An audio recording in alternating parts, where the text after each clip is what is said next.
बच्चों let's read the question. The question says 5 ml of 0.1 molar oxalic acid solution taken in a conical flask is titrated against NaOH from a burette using phenolphthalein indicator. The volume of NaOH required for the appearance of permanent faint pink color is tabulated below of 5 experiment. What is the concentration in molarity of NaOH solution? So हमें कहा गया है कि जो 5 ml है 0.1 molar oxalic acid solution का उसको conical flask में लिया गया, उसको टाइट्रेट किया गया है against NaOH from a burette using phenolphthalein as a indicator.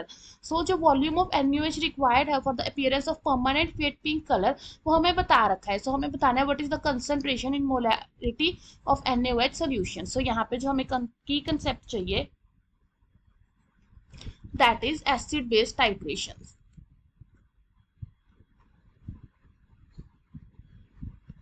सो यहाँ पे हमारे पास क्या होगा, अब देखो जो ऑक्सैलिक एसिड है उसकी हमने टाइट्रेशन करवाई है विद NaOH.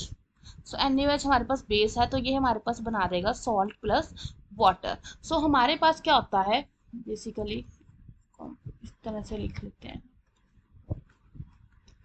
ऑक्सैलिक एसिड का जो फॉर्मूला है दैट इज H2C2O4. सो इसका अगर हम एन फैक्टर की बात करते हैं वो 2 आता है क्योंकि इसके पास 2 रिप्लेसेबल हाइड्रोजन है हमारे पास. सो हमारे पास क्या होगा जब हमारे पास क्या आ जाएगा एंड पॉइंट आ जाएगा. सो हम कह सकते हैं कि जो हमारे पास इक्वलेंट्स होंगे किसके, एसिड के, that is oxalic acid will be equal to the equivalent of base.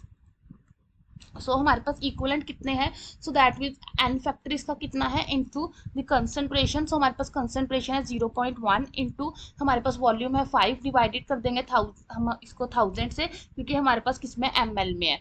So हमारे पास अब इसकी इक्वल करेंगे, this will be equal to molarity हमें नहीं पता, हमारे पास एन फैक्टर 1 है. सो वॉल्यूम अब हमारे पास क्या है, हमें नंबर ऑफ वॉल्यूम्स गिवन है. सो हम क्या करते हैं कि जो मोस्ट रिपीटेड वॉल्यूम है हम उसको ले लेते हैं, दैट मीन्स 9. सो हमारे पास जो वॉल्यूम हो गई 9 डिवाइडेड बाय 1000. सो यहाँ से अगर हम कैलकुलेट करेंगे m that is 1/9 that is 0.11 molar. So हमसे यही पूछा गया था कि NaOH की हमारे पास मोलैरिटी कितनी है, that is 0.11 molar. Hope you find the answer. Best of luck.